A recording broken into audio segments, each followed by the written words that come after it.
This is Horace Mann, a leader of the public education reform movement. Born in Franklin, Massachusetts on May 4th, 1796. He went to school at Brown University and died in Yellow Springs, Ohio.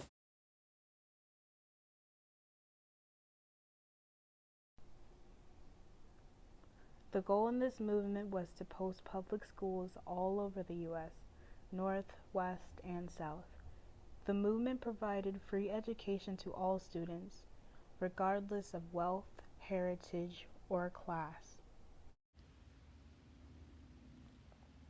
Led by Horace Mann, the Common Education Reform helped to bring about state-sponsored public education, including a statewide curriculum and a local property tax to finance public education. William Holmes McGuffey was a college professor and president of Ohio and Cincinnati College. He was also a major influence of the progression of the public education reform.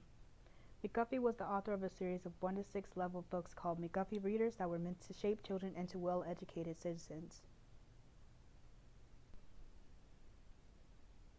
These books were used in elementary schools and presented stories emphasizing the strength of character, truth, and goodness.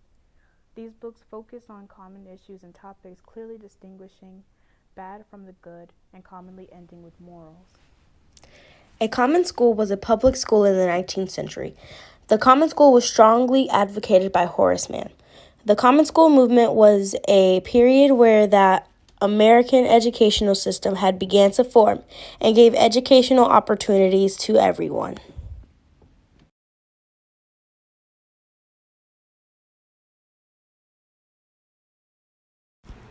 Higher education in the 19th century was mainly for males.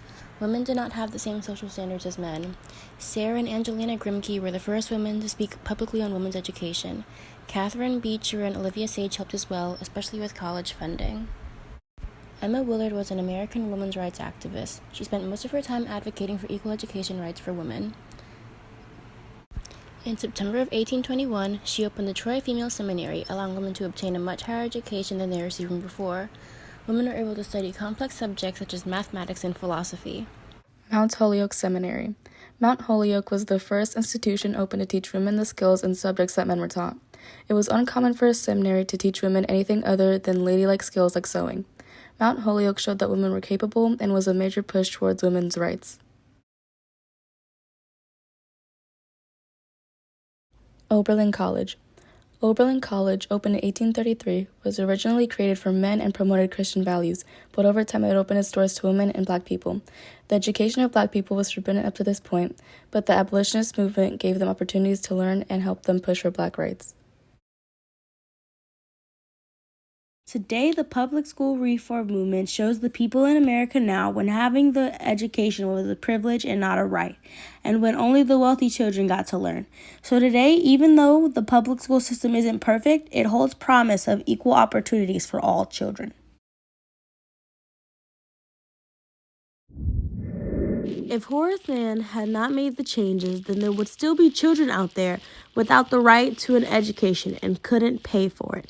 The Board of Education even made it a requirement that a child must go to school for a certain number of months, and this is still present today.